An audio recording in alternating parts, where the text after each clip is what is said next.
뉴스N 이슈 2부 시작합니다. 미국과 북한은 2차 북미 정상회담 개최 장소를 협의하고 있다고 도널드 트럼프 미국 대통령이 말했습니다. 트럼프 대통령은 6일 백악관에서 캠프 데이비스로 출발하기 직전 기자들과 만나 이같이 말한 것으로 로이터 통신 등 외신이 보도했습니다. 트럼프 대통령은 그러나 북한에 대한 제재는 유지한다고 말했다고 로이터 통신은 덧붙였습니다.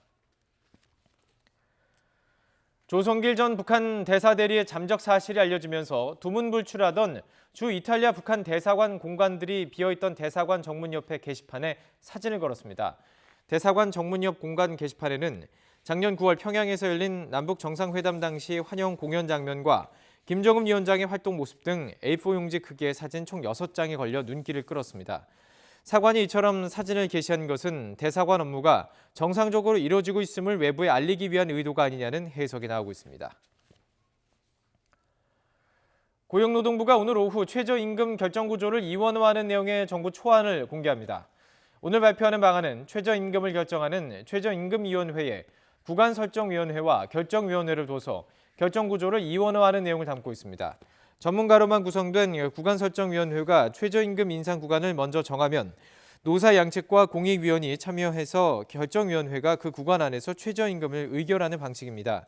노동계는 최저임금 결정구조를 이원할 경우에 최저임금 결정 과정에서 노동계의 이해를 반영할 여지가 줄 것으로 보고 반발하고 있습니다.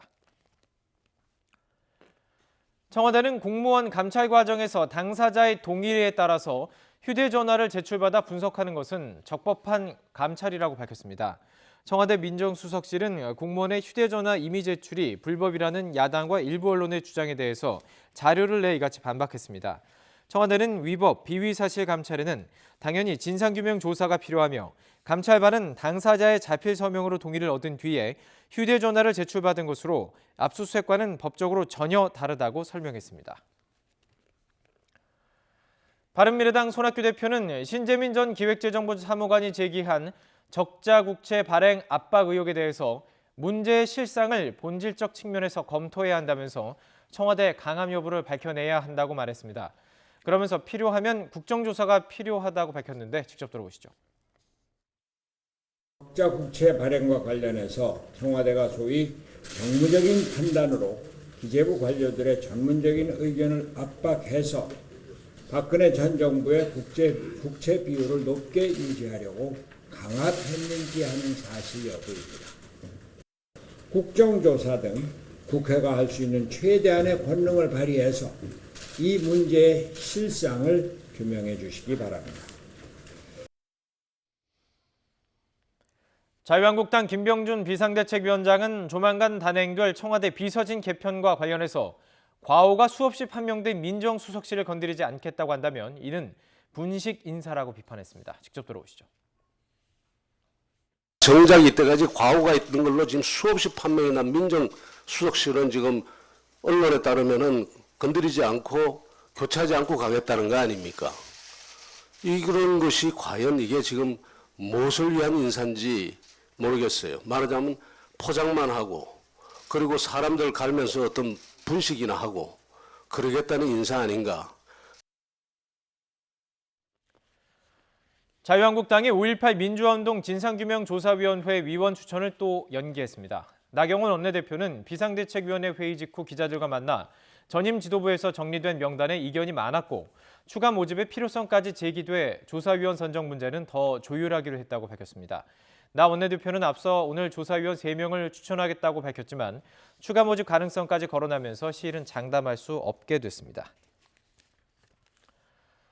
국방부는 우리 해군 함정에 대한 일본의 저공 위협 비행을 규탄하고 사격 레이더 가동 주장을 반박하는 일본어 동영상을 추가로 공개할 방침입니다.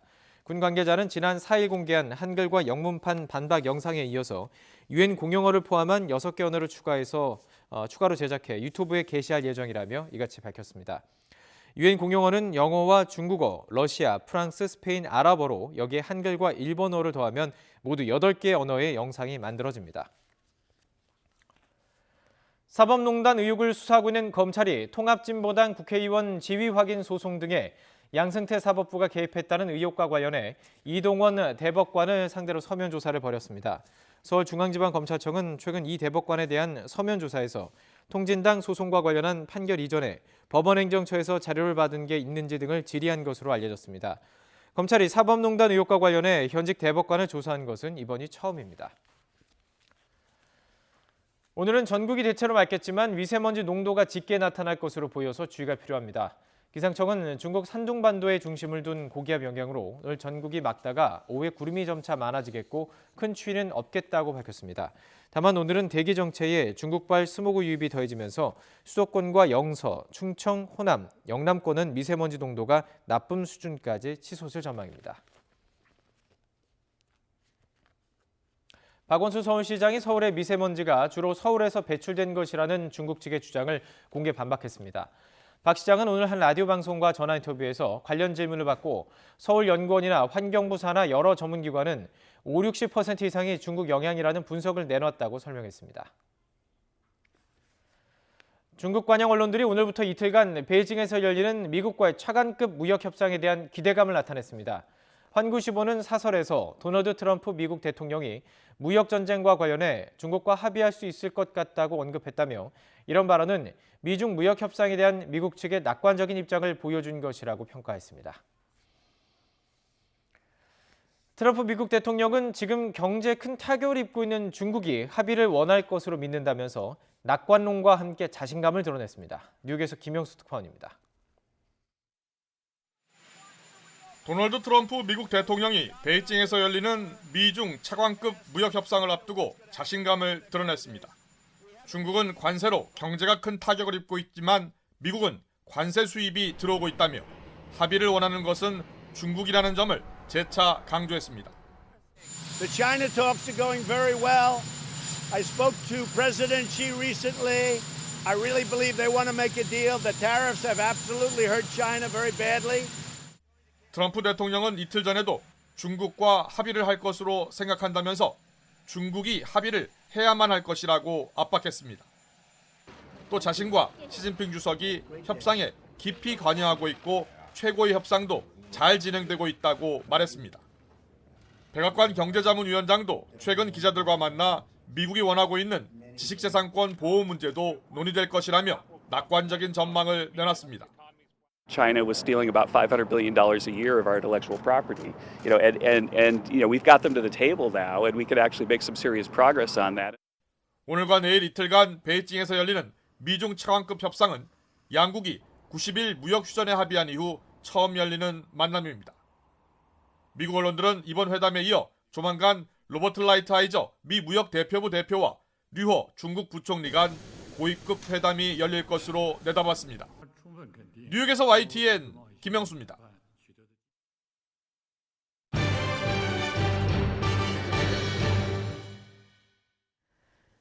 사법농단 의혹의 정점인 양승태 전 대법원장. 지난해 6월 검찰 수사가 본격화된 직후부터 7달째 공식 석상에서 모습을 감춘 상태입니다.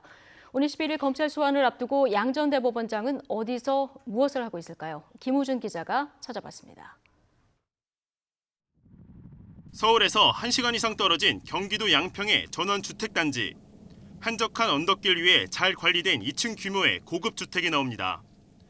양승태 전 대법원장이 자택을 떠나 몇 달간 지낸 지인의 별장으로 알려져 있습니다. 저번에도 한번 왔다 가셨어요, 저기 아저씨가. 그러나 지금은 인기척이 끊긴 지 오래입니다. 오가는 사람이나 차량도 보이질 않습니다. 보시는 것처럼 대문은 자물쇠로 굳게 잠겨 있습니다. 넓은 마당은 텅 비어 있고 주차장에도 차량 한 대 세워져 있지 않습니다. 혹시 여기 사람 보신 적 없으세요? 네, 없어요. 주인 오지가 않아요. 지난주 검찰의 소환 통보 이후 경기도 성남에 있는 자택도 다시 찾았습니다. 이곳 역시 창문마다 굳게 닫힌 채 커튼이 쳐진 상태로 인기척이 없습니다. 양 전 대법원장이 공식 석상에 모습을 나타낸 것은 지난해 6월 이른바 자택암 놀이터 기자회견이 마지막 모습입니다. 수사 혹시 시작이 되면 받으실 의향 있으십니까? 검찰에서 수사를 한답니까? 형사 조치에 대해서 대법원장 쪽에서도 논의를 하고 있는 사안인데요. 예, 그때 가서 보지요. 양 전 대법원장은 검찰 수사가 본격화된 이후 7개월 동안 행적이 묘연한 상태입니다. 앞서 검찰은 사법농단 의혹의 정점인 양승태 전 대법원장에 대해 예상보다 빠른 오늘 11일 소환을 통보했습니다. 양 전 대법원장 측은 변호인을 통해 검찰의 출석 의사를 전달하고 제3의 장소에서 조사에 대비하고 있는 것으로 알려졌습니다. 검찰 수사할 때 가서 보자고 했던 양 전 대법원장이 오는 11일 어떤 입장을 내놓을지 주목됩니다. YTN 김우준입니다. 사법농단 의혹을 수사하는 검찰이 양승태 전 대법원장과 김앤장 법률사무소 측의 독대 내용이 담긴 문건을 확보했습니다. 이 사건을 수사하고 있는 서울중앙지검 수사팀은 지난해 11월 김앤장 법률사무소를 압수수색하는 과정에서 이 같은 문건을 압수했습니다. 김앤장은 양승태 사법부와 박근혜 정부 사이에 재판거래 의혹이 불거진 일제 강제징용 피해자들의 민사소송에서 전범 기업들을 대리하고 있습니다. 이 문건에는 양 전 대법원장이 김앤장 송무팀을 맡은 한상호 변호사와 독대해 논의한 내용이 담긴 것으로 전해졌습니다. 네, 국회의장과 여야 5당 대표의 정례 회동이죠. 지금 초월의 모임이 진행되고 있습니다. 현장으로 가보시겠습니다. 국민과 함께 기도합니다. 연말 우리 지난해에는 정기국회, 임시국회 연달아 그 과정 속에서 아쉽지만 나름대로 성과가 있었다고 그럴까 마무리가 잘 됐다고 그럴까 저는 그렇게 생각합니다. 그 과정 속에서 여기 계신 한 분 한 분의 정말 정성 어린 또 국민들의 염원을 생각하는 그 진실이 전달이 돼서 나름대로는 성과가 있었다 그렇게 평가합니다. 2019년 새해는 여러 가지 의미가 있는 해라고 생각합니다. 우선 김희 독립운동이 있었던 100년이 되고 또 임시정부 수립이 된 지 100년이고 임시의정원이 있었던 지 100년 되는 해입니다. 국회로서도 의미가 있다고 생각합니다. 그동안 질곡과 영광의 100년을 매듭을 짓고 이제 새로운 역사를 시작하는 기념비적인 한 해가 될 거라고 생각합니다. 한반도 평화, 민생 경제, 정치 개혁, 이 모두의 중대 분수령이 되는 한 해라고 생각하고 모두가 심기일전해서 국민과 함께 민족의 대도약을 시작해야 될 때라고 생각합니다. 저는 국민 여러분께 보내는 연합장에서 화의부동이라는 사자성어를 썼습니다. 논어에 나오는 말인 거는 여러분 잘 아실 거고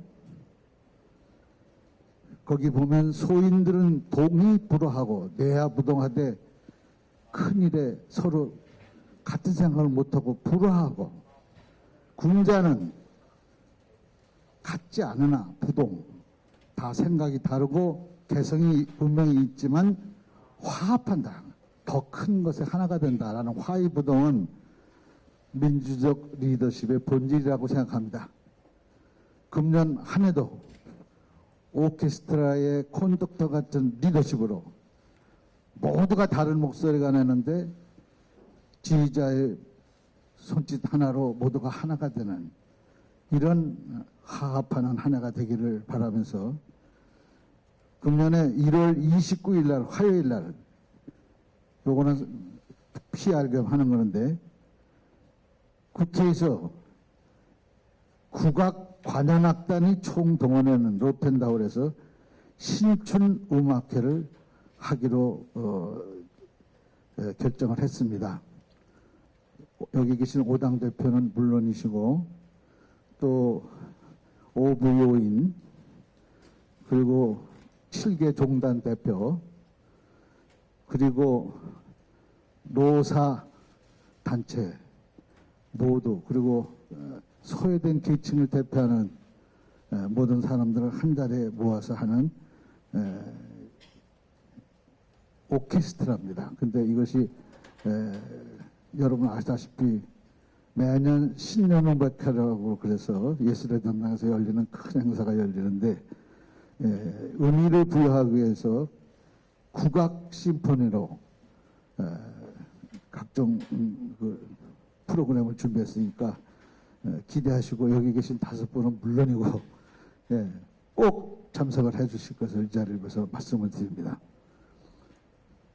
그러면 이렇게 좀 실속 있는 모임을 위해서 다음부터는 이렇게 좀 공개 안 하는 장소에서 좀 실질적으로 할까를 이따가 한번 논의해보기로 하고, 우선 도리 없이 오늘은 이렇게 모이셨으니까 카메라 앞에서 신년 덕담이라도 하셔야 될 것 같아서 마이크를 우선 이해찬 대표님께 먼저 드립니다.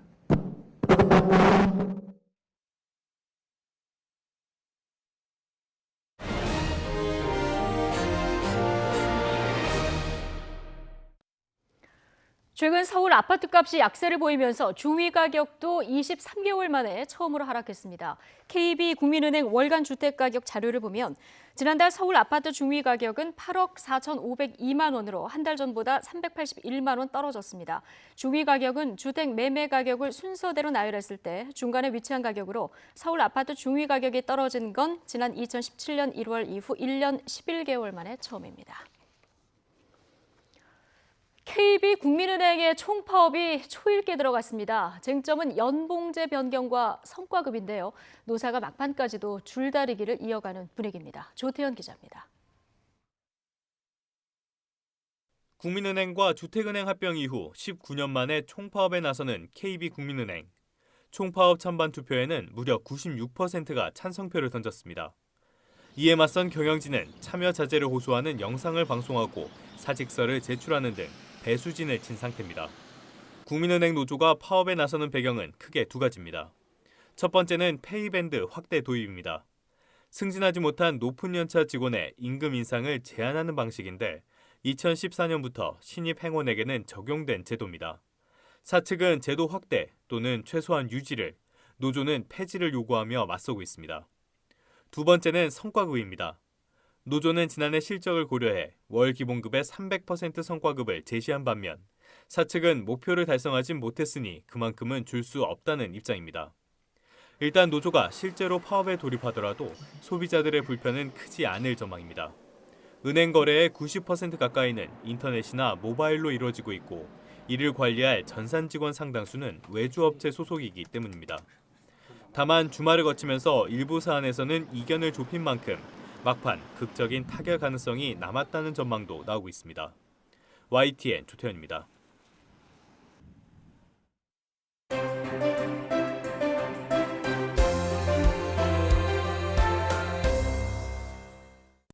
네, 뉴스앤이슈 2부였고요. 잠시 뒤 3부에서 다시 뵙겠습니다.